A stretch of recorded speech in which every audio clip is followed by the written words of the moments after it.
Yang ke-10 yaitu hayatun, artinya hidup dan memberi kehidupan.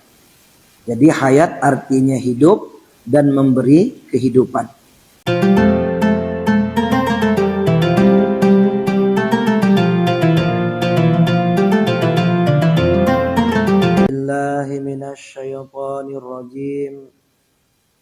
Bismillahirrahmanirrahim. Assalamualaikum warahmatullahi wabarakatuh.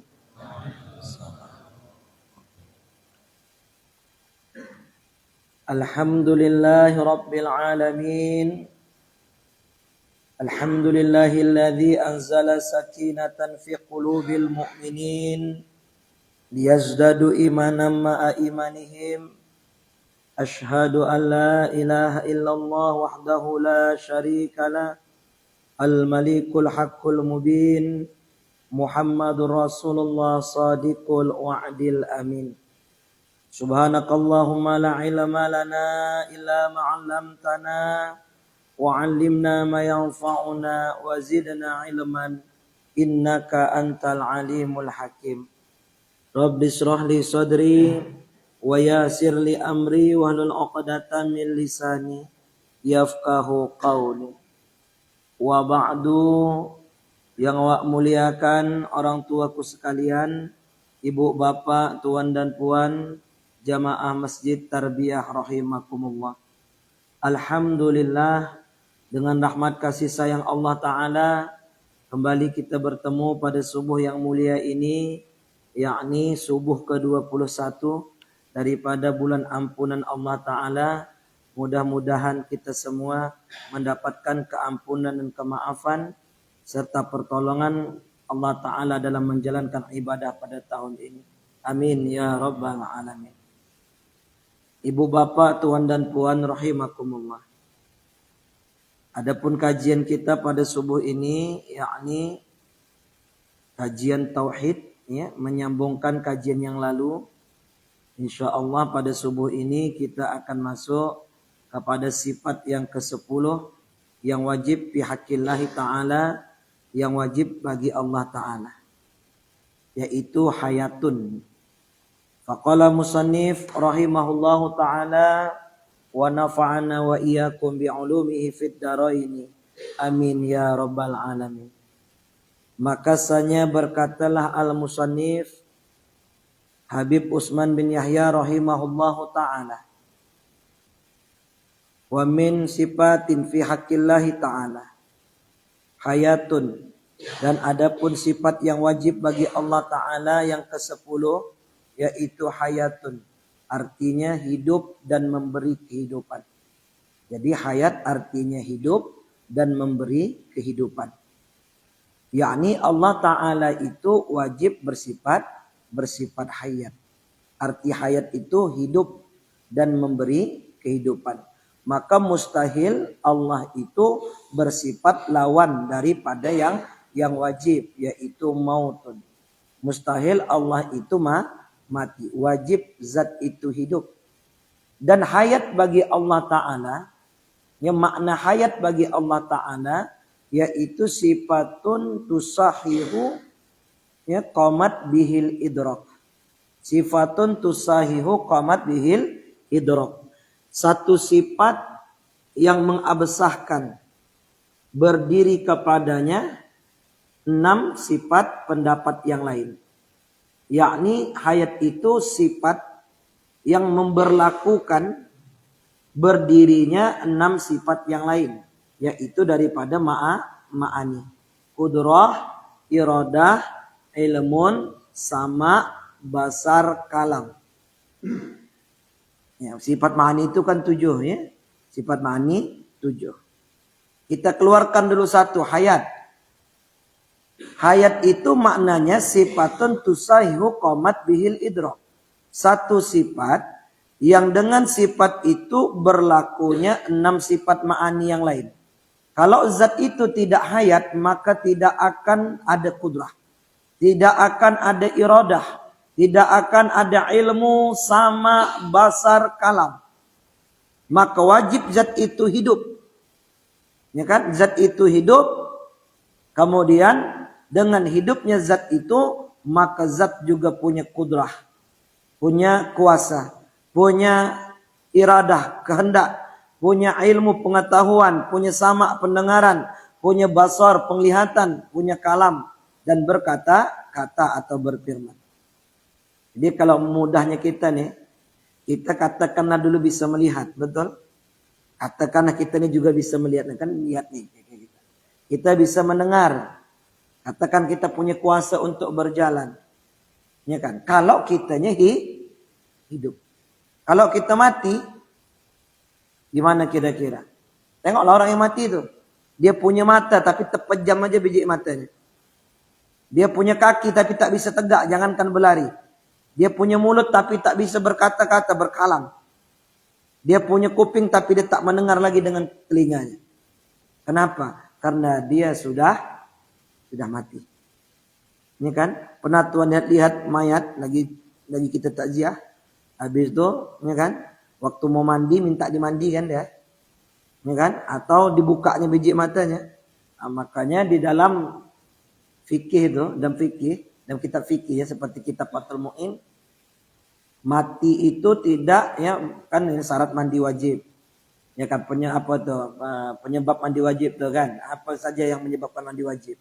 Yang pertama khurujul mani, kemudian apa lagi? Dukhul hasafah, kemudian apa lagi itu? Haid, nifas, ini perempuannya. Ya, yang ketiga mati syahid, kan begitu mesti itu. Tapi dalam Fathul Mu'in tidak. Syahid mati syahid itu nanti dibuat. Ya kan? Karena orang yang mati tidak wajib mandi. Karena orang mati itu wajib dimandi. Ya kan? Makanya kita Fathul Mu'in itu dia tak buat tuh. Dia buat tapi letaknya di akhir. Hanya disebutnya arba'atun, yang menyebabkan mandi itu adalah 4 perkara. Fathul Mu'in. Ya kan? Kalau dalam kitab yang lain ada bahkan yang 9. Ya sebetulnya sama aja tuh. Yang 9 itu tadi, ya kan? 3 untuk laki-laki, 6 untuk perempuan. 3 untuk laki-laki, 6 untuk perempuan. 3 untuk laki-laki, keluar khurujul mani. Kemudian dukhul hasafah, mati syahid. Mati yang bukan mati syahid. 3 untuk laki-laki. Kemudian untuk perempuan, sama juga nih, keluar mani. Kemudian apa lagi? Nah, dari sinilah kita hitung ya. Keluar mani, kemudian dukhul hasafah. Kemudian haid, kemudian nifas. Kemudian wiladah, kemudian mati yang bukan mati syahid. 6 tambah 3 berapa? Nah, itu ada kitab begitu juga tuh kan. Seperti Matul Badrin 9 katanya itu. Fathul Mu'in 4 aja ya kan? 4 aja itu. Keluar mani, hasafah, datu laki-laki. Perempuan, haid, nifas. Karena wiladah itu nanti perkara yang ada sebelum nifas. Kalau misalnya disusul dengan nifas, ya kan? Haram hukumnya mandi wajib kan? Kalau disusul dengan nifas haram jadi mandi. Tapi kalau tidak disusul dengan darah nifas, keluar darah wiladah wajib mandi. Tapi udah darah wiladah keluar, kemudian disusul lagi darah nifas, jangan mandi wajib. Mandi biasa silakan. Mandi wajib tak boleh karena mandi wajib berarti ibadah. Bagaimana kita mandinya mandi yang wajib, mandi yang fardu, sedangkan kita masih tidak email, ada dalam keadaan kotor lah katakan begitu ya. Baik. Jadi mati khairu syahid, mati yang bukan mati syahid. Nah, kita kembali dulu nih ya. Nah, jadi hayat itu sifatun tusahihu liman qamat bihil idrak. Jadi satu sifat yang mengabsahkan berlakunya ya 6 sifat ma'ani yang lain. Karena zat itu hidup, maka ya kan nyatalah bahwasanya hidupnya Allah itu dengan kudrahnya. Nyatanya hidupnya Allah Ta'ala itu dengan iradah, dengan ilmu, dengan sama basar dan kalam. Kalau zatnya mati maka tidak akan ada itu kudrah. Tak ada itu iradah kalau zat tersebut mati. Maka wajib Allah Ta'ala bersifat hayat. Ya hayatun artinya hidup. Kemudian hayatnya Allah Ta'ala tiada berhajat kepada alat. Ya, hayatnya Allah itu tiada berhajat kepada alat atau kepada yang menghidupkannya, karena sejatinya zat itulah yang dikatakan hidup. Zat itulah yang dikatakan hidup. Maka Allah itu binafsih, berdiri dengan qiyamuhu binafsih. Jadi hayat yang qiyamuhu binafsih. Tidak berhajat kepada ruh. Ya. Allah hidup tidak berhajat, Allah hidup tidak dengan ruh. Tetapi kepunyaan Allah itu ruh. Di ruh itu kepunyaan Allah. Namun Allah Ta'ala tidak hidup dengan ruh. Begitu dulu ya. Allah Ta'ala tidak hidup dengan ruh. Kepunyaannya ruh. Tapi Allah tak hidup dengan ruh. Yang hidup dengan ruh itu adalah makhluk Allah seperti misalnya manusia. Begitu dulu ya. Baik. Kemudian hayat Allah itu hayat yang baqa, hayat yang qadim. Yakni hidup yang tiada berawal. Tidak diawali dari sesuatu yang mati. Sejatinya sedia adanya itu zat tersebut hidup. Sedangkan selain daripada Allah diawali daripada ketiadaan. Kemudian diadakan. Diawali dari sesuatu yang mati. Kemudian dihidupkan. Allah Ta'ala ya, dahulu hidup pada qadim. Hari ini hidup tetap qadim. Akan datang juga tetap hidup selama-lamanya. La yamutu abada. Tidak pernah mati. Walaupun sejenak. Walaupun sedetik atau ada yang lebih kecil. Waktunya daripada satu detik. Tak pernah. Sebagaimana firman Allah Ta'ala dalam Al-Quran. Yang sering kita baca tuh. Kalau lagi wirid. Allahu la ilaha illa huwal hayyul qayyum. Ya kan? Allahu la ilaha illa huwal hayyul qayyum. Allahu la ilaha illa huwa. Allah tidak ada Tuhan selain Dia. Ya, Dia itu ya adalah zat, yakni ismu dhamir li zatihi, kata ganti untuk nama zat wajibal wujud. Allah tidak ada Tuhan selain Dia. Al hayyul qayyum, yang maha hidup dan qayyum berdiri bersendiri. Hidup dan berdiri sendiri. Yakni menunjukkan kehidupan Allah itu tiada berhajat kepada apapun dan siapapun. Hayyul qayyum.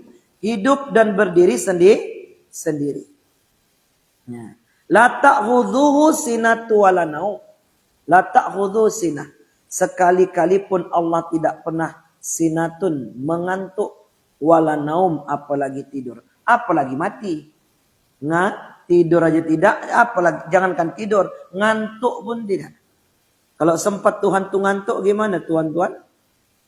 Ngantuk doa begini dahnya kan letih dan munajat. Kok tak terkabul doa tadi rupa tidur Tuhan kita. Tidur tak boleh, itu sifat kekurangan. Apalagi mati. Apalagi nempel dekat dinding kena salib pula. Dirinya pun tak bisa diselamatkannya. Konon pula nak menyelamatkan kita. Kan begitu kalau normal akalnya ya. Walaupun di akhir-akhir zaman ini banyak orang akalnya tak normal. Yang baik dianggap buruk. Yang buruk dianggap baik. Yang benar disalahkan. Yang salah benarkan. Yang lempang dibengkokkan. Yang bengkok dilempangkan. Yang jujur, ya kan? Yang jujur dituduh pendusta. Yang pendusta dikatakan paling gitu. Memang zaman terbalik sekarang. Ya, atau tuan heran. Orang kafir dari zaman dulu lah terbalik utaknya gitu kan. Ada jelas-jelas mati itu. Tapi dia sembah juga. Tuhan boleh dibunuh, Tuhan boleh mati-mati. Itu tak sempurna akal namanya itu. Berarti kan lemah tuh. Kalau boleh mati berarti ya satu sifat kelemahan. Mana layak tuh Rabbuna Rabbus samawati wal ard. Mana layak Tuhan langit dan bumi. Boleh mati mati. Maka wajib Allah Ta'ala itu bersifat dengan hayatun. Artinya hidup. Yakni Allah Ta'ala bersifat dengan hidup. Mustahil Allah boleh mati. Nah kemudian dalilnya firman Allah Ta'ala. Di dalam surat Al-Furqan ayat 58. Allah Jalla Jalaluhu berfirman. A'udzu billahi minasyaitonir rajim. Wa tawakkal 'alal hayyil ladzi la yamut. Wa tawakkal 'alal hayyil ladzi la yamut. Maka tawakal, serahkan kamu diri kamu 'alal hayyil ladzi, kepada zat yang hidup atau yang senantiasa hidup, alladzi la yamut, yang tidak pernah mati. Serahkan diri kamu kepada Allah, zat yang hidup selama-lamanya, yang tiada pernah mati. Karena hayat Allah adalah hayat yang baqa. Hayat yang kidam, hayat yang baqa, hayat yang mukhalafah lil hawadis. Tak sama hidup Allah dengan hidup kita. Allah maha hidup, kita dihidupkan. Allah maha hidup, kita dihidupkan. Kalau sudah ingat yang lalu, kalau sudah namanya dihidupkan, ada imbuhan di, berarti menunjukkan keberhajatan kepada yang lainnya. Dihidupkan berarti berhajat kepada yang menghidupkan. Dan yang menghidupkan itu sudah Allah firmankan, ya kan? Alal hayyil ladzi la yamut, yang maha menghidupkan, yaitu Allah Subhanahu wa taala. Maka gantungkan diri kita, sandarkan diri kita, serahkan diri kita hanya kepada zat yang hidup, yang tiada pernah mati. Jadi selain daripada Allah itu dihidupkan, seperti misalnya manusia. Kita hidup atau dihidupkan? Dihidupkan. Allah Ta'ala berfirman di dalam surat Al-Hijr ayat 29 atau surat Shad ayat 72. Sama tuh redaksinya, firman Allah Ta'ala. Fa'idza sawaituhu fanafaktu fihi min ruhi. Ya kan? Wa qa'u lahu sajidin. Pada surat Al-Hijr dan pada surat Shad redaksinya sama. Ini kan firman Allah Ta'ala-nya itu sama. Fa'idza sawaituhu. Fa'idza maka apabila sawaituhu. Ya kan? Aku sempurnakan penciptaan Adam. Bimana Adam ini ya. Yakni sempurna sudah kejadian Adam. Adam diciptakan dari apa? Tuan-tuan? Mintin ya, dari tanah. Ya kan? Adam diciptakan mintin dari tanah. Sempurna nih dah. Penciptaan lengkap, makna sempurna. Tamam. Sudah ada kepala, leher, ada telinga, ada dua mata, ada hidung dengan lubangnya, ada mulut, ada dada, ada lutut, ada kaki. Lengkap dengan isi dalam. Ada limpa, ada jantung, ada empedu, ada rabu, ada paru-paru. Lengkaplah dengan kemaluan, urat, tulang, lengkap sudah. Tapi Adam tak bisa ngapa-ngapain. Adam tak bisa berbuat apapun. Dia macam-macam patung Sisingamangaraja. Ini kan?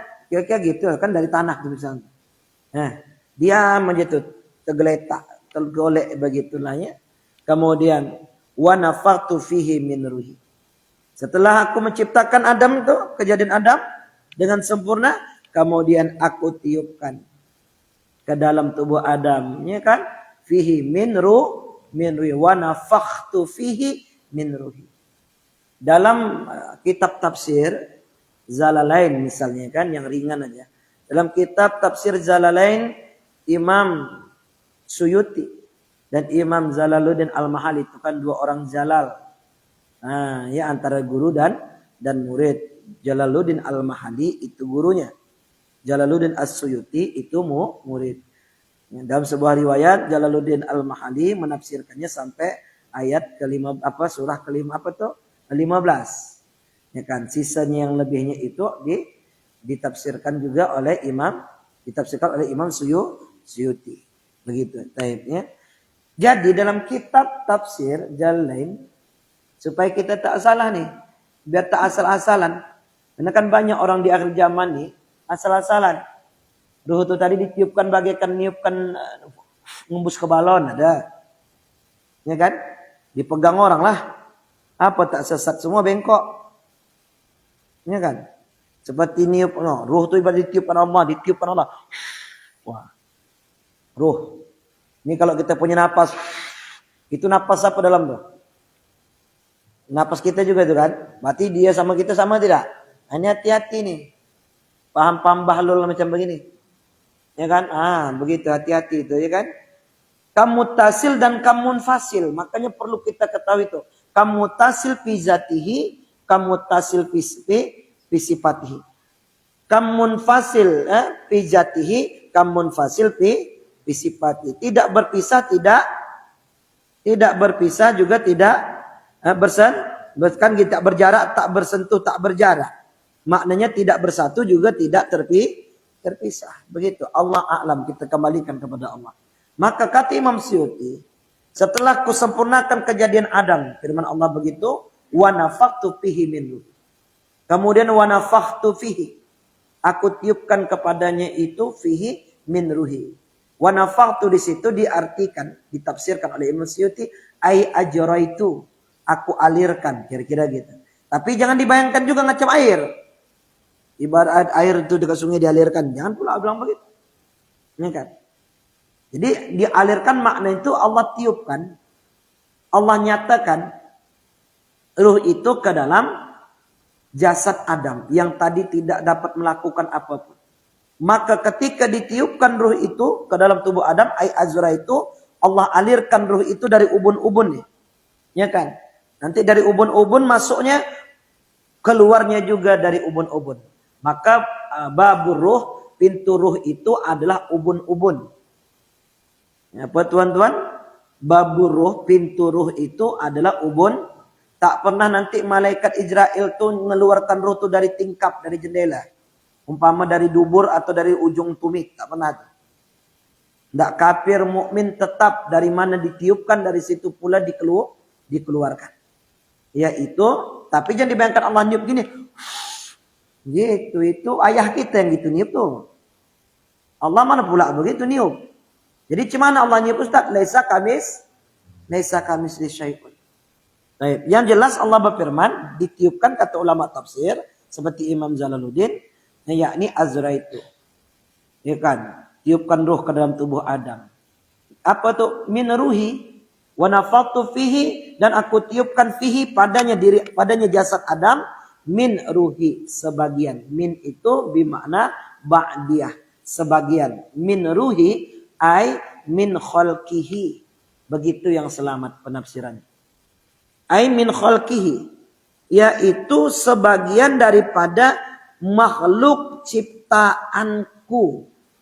Jadi ruh itu menurut akidah ahli sunnah wal jamaah, ruh itu adalah makhluk Allah Ta'ala. Jelas kayaknya?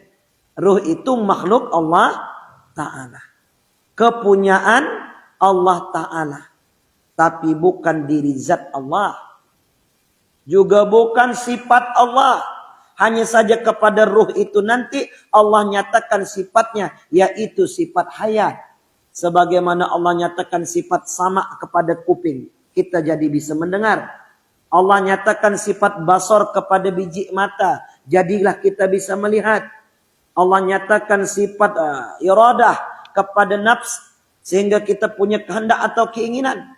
Allah nyatakan misalnya, Allah nyatakan kudrah kepada tubuh ini, kepada jasad ini, maka bisalah kita melakukan perbuatan. Wabil hakikat tiadalah kita yang bersifat itu, melainkan yang bersifat adalah Dia yang ada, yakni Allah Subhanahu wa Ta'ala. Ya. Jadi ruh itu kepunyaan Allah. Nah, begitu bahasanya itu menurut jumhur ulama lah ya. Jumhur ulama ya, masayikhuna, guru-guru kita, ruh itu kepunyaan Allah. Gitu kira-kira itu. Milik Allah, makhluk ciptaan Allah. Ini jam ni kepunyaan Ustaz Ai jamnya kan. Sekarang kok kasih sama Pak Irwin misal tuh dipakai Pak Irwin, cece aja nih Pak ya. Pakainya itu kan, pakai Pak Irwin, nah nanti Pak Irwin 2 nengok. Ya kan? Itu jam Ustaz tuh. Ya kan? Gitu kira-kira itu. Oh, hebat juga Pak Irwin. Bisa gini nih. Oh, dapat jam Ustaz. Begitu tuh. Makanya ketika ditiupkan ruh tuh tadi, waqa'u lahu sajidin. Maka disuruh mereka itu, yaitu para jin dan malaikat, yaitu Azazil dan para malaikat Azazil yang nanti menjadi iblis. Disuruhlah waqa'u, tunduk kepada Adam. Ini masalah tunduk ini bukan sujudnya sajidan tuh, bukan sujud dengan 7 anggota begini, bukan. Sujudnya tuh yakni merukukkan badan. Begitu menurut jumhur ulama. Karena haram hukumnya sujud kepada selain Allah Ta'ala. Kan gitu ya dalam fikih begitu ya. Sujud sholat, sujud sahwi, sujud tilawah, sama sujud lebih daripada 4 sujud haram sujud yang lain. Jadi maka banyak jumhur ulama mufassirin sujudnya itu tidak dengan 7 anggota. Yakni waqa'u lahu tu menundukkan diri. Menundukkan diri ay ta'zim, memberi hormat kepada Adam alaihissalam. Jangan pula bayangkan malaikat itu begini semua kan? Jidatnya nyentuh, tak boleh. Hanya yang boleh disujudi itu Allah subhanahu wa ta'ala. Jadi dalam tubuh Adam itu ada sesuatu yang mulia. Ada sesuatu yang berharga. Ada sesuatu yang diagungkan Allah, yakni kepunyaannya. Yaitu ruh. Begitu. Tetapi kenapa Ustaz? Ruhi. Misalnya ditanya orang ruhi. Ya bawahi. Apa ya bawahi? Hi itu kan alamatu petoda. Isim domir itu kan. Isim domir untuk kata ganti aku. Jadi kalau mau kita artikan secara letternya begini. Maka setelah aku sempurnakan penciptaan Adam, ya kan, kemudian wa nafahtu, dan aku pun meniupkan fihi pada Adam itu sebagian ruhi daripada ruhku. Berarti kan ruhku kan gitu, kayak gini kan jadi masalah nih. Ruhku, inilah perlu kita bertanya kepada ahli zikir in kuntum la ta'lamun. Gitu kira-kira itu kan. Min ruhi daripada ruhku, ai bimakna ruhku itu kenapa pakai aku seolah-olah bagian dari diri zat. Kan begitu. Maka kata Imam Suyuti misalnya itu, ya kan, tasyrifu li Adam wa idafatu ilaih. Adapun penyandaran ruh itu kepada diri zat tidak lain hanya sekedar tasyrifu li Adam, untuk memuliakan Adam alaihi salam. Gitulah kira-kira itu kan. Untuk memuliakan Adam, kekasihku misalnya kita buat loh. Atau tangan kananku. Pak Iwin tangan kananku. Apakah benar tangan kanan nih? Ini tangan kanan. Ya kan? Apa makna tangan kanan? Dekat, akrab. Ya kan? Apa kepercayaan, disenangi, kira-kira gitu. Sebagai bentuk tasyrik, memuliakan. Jadi kalau min ruhi bukan dari diri zat. Disampaikan kepada orang yang mengatakan ruh itulah sejati. Ruh itulah Tuhan tadi. Hati-hati itu. Ya mohon maaf nih ya, yang kejawen ataupun yang model-model tepuk dada tak payah sembahyang lagi. Ruh itulah Tuhan, ruh itulah sebenar diri. Itulah ruh tadi, ruh sejati. Apa pula begitu? Ruh itu makhluk. Ya kan? Baik. Ruh itu makhluk kalau kita kaji secara tasawuf nanti kembali kepada abak ruh.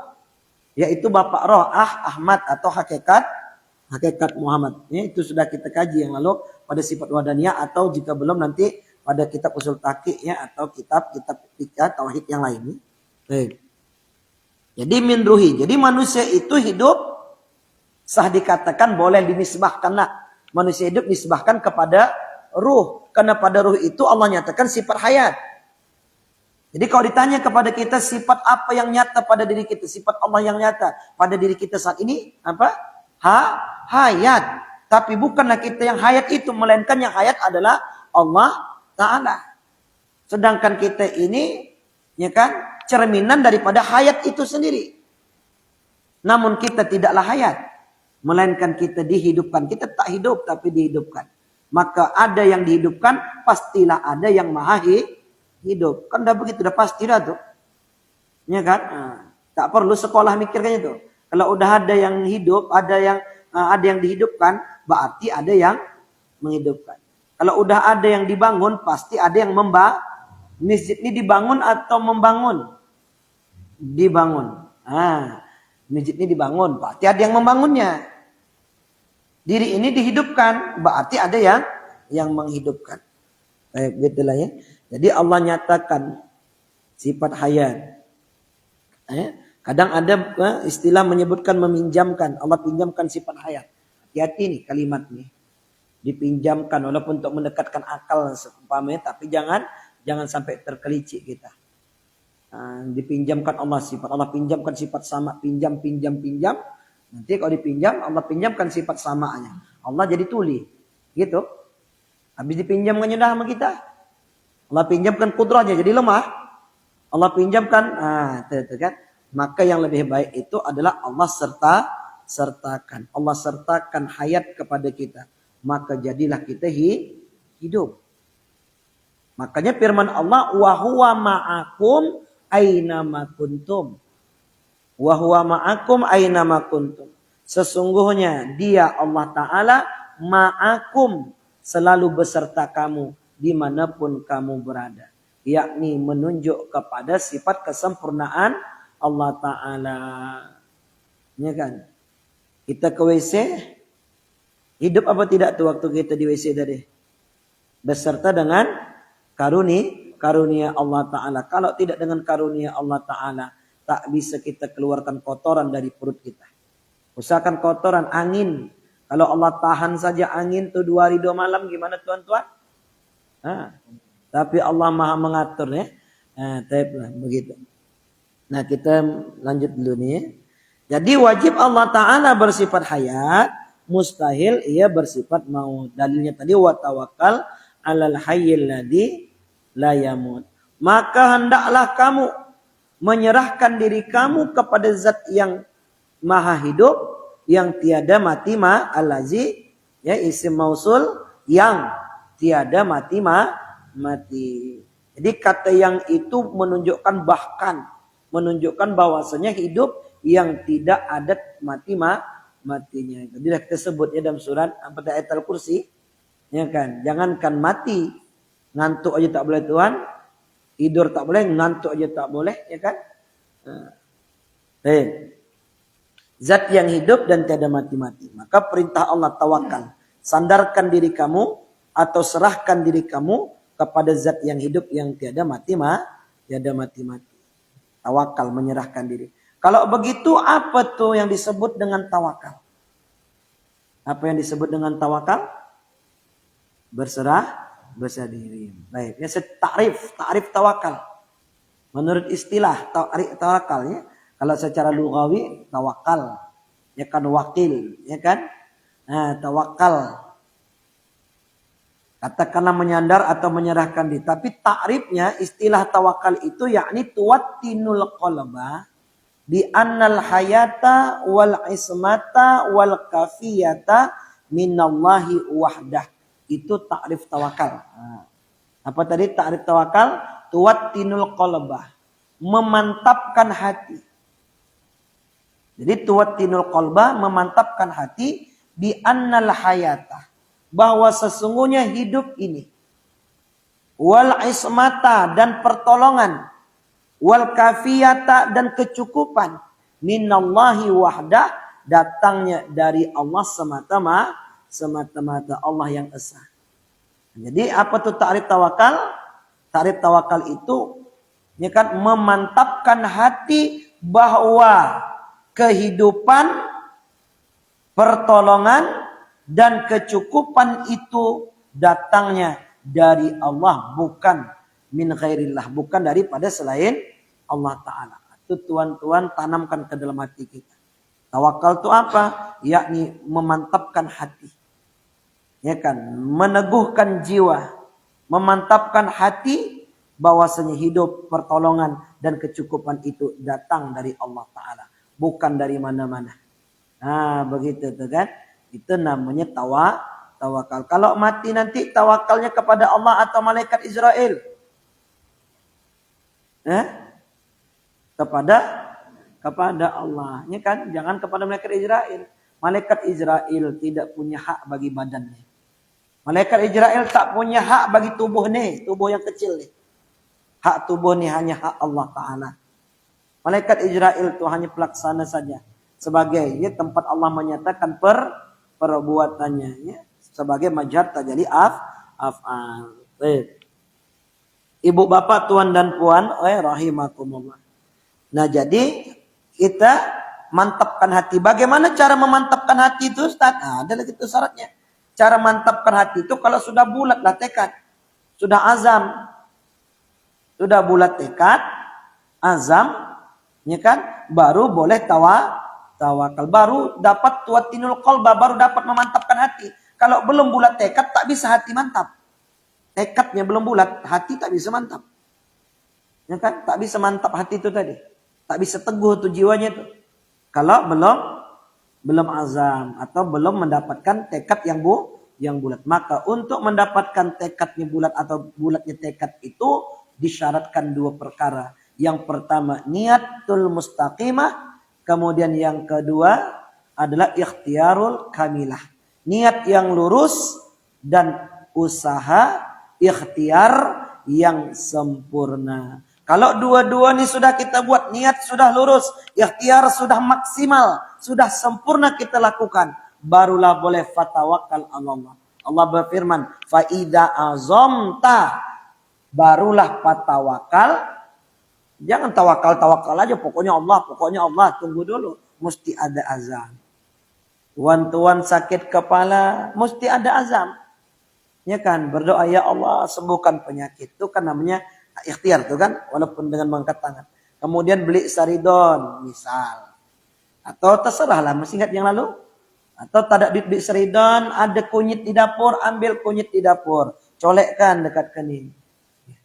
Bisa sembuh rupanya Ustaz. Pakai kunyit bisa? Bisa sembuh apa tidak pakai kunyit? Insya Allah, jawab insya Allah. Pakai belacan atau belacan? Sambal terasi belacan, nah gini kan belacan. Misal. Karena yang menyembuhkan bukan belacannya, bukan kunyitnya, juga bukan saridon. Bi annal hayata wal ismata wal kafiyata minallahi wahdah. Ingat ta'rif itu. Makanya yakinnya orang dulu dengan kita sekarang kan jauh berbeda. Kita udah makan saridon, udah kita minum saridon tadi, kita makan tetelan saridon satu papan, masih ragu, tetap tak yakin juga tuh kan. Ada pas dah tuh itu. Karena memang bukan saridon nyembuh kan. Ya kan? Apalagi nanti kunyit, tambah tak yakin. Apa hubungan kunyit? Apa hubungan kunyit? Kata dokter tuh. Apa kalau saridon ditelan kan masuk dalam darah daging. Ya kan? Masih bisa lah tuh kan secara pengetahuannya lah. Tapi kalau misalnya tuh kunyit, gue oleskan sini gimana tuh? Tak nyambung katanya. Tapi kok bisa sembuh? Heran dia kok bisa sembuh. Karena yang menyembuhkan itu adalah Allah Ta'ala. Bukan saridon ataupun kunyitnya. Itu kan secara syariatnya saja tuh kan. Ikhtiar. Yang penting sempurna ikhtiar. Jadi tuan-tuan maksudnya. Kan payah zaman sekarang nih. Apa tuh. Lagi sulit ya kan. Ini zaman-zaman sulit ketua. Nggak beli obat pun tak ada. Apa jumpa? Sakit perut. Ambil aja daun jambu itu misalnya. Ya kan. Biiznillah. Dengan izin Allah. Apa yang tak bisa. Masih ingat yang lalu tuh kan? Ingat tuan-tuan? Dulu sakit perut zaman dulu, Pak Ewin kalau sakit perut ambil batu selipkan di sini. Selesai urusannya. Sekarang makan enterostop, ya kan? Masih mulas juga. Dulu ambil batu selipkan dekat sini. Ada yang pernah menyelipkan batu dekat pinggang? Berarti hidup di bawah tahun 2000-an ke bawah. Gitu kan? Nah, anak-anak sekarang tak ngerti dia tuh. Ambil batu letak sini. Tuh apa di sini taruhkan tuh? Bilang sama tuh. Udah kau taruh aja situ, tapi mulas perutmu katanya. Dan pikir awak walaupun masih SD, apa nyambung. Tapi kena atuk yang nyuruh, atuknya orang alim. Atuk awak nih kan. Nah, kalau tiap hari itu baca Quran. Ya kan?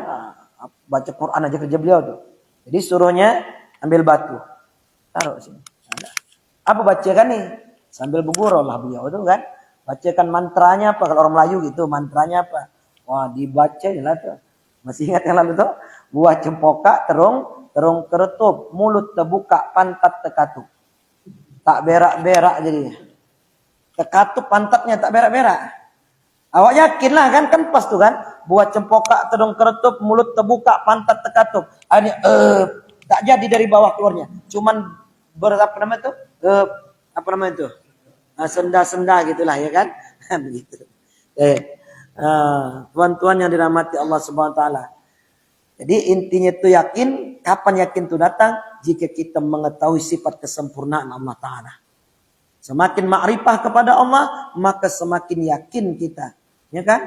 Terhadap sesuatu perkara karena tidak ada yang tidak mungkin bila Allah berkehendak. Maka gantungkan harapan kita, hidup kita, keperluan kita, kebutuhan kita hanya kepada Allah Subhanahu wa taala. Baik. Nah, Ibu, Bapak, Tuan dan Puan rahimakumullah. Tampaknya sampai di sini Pak Wid ya.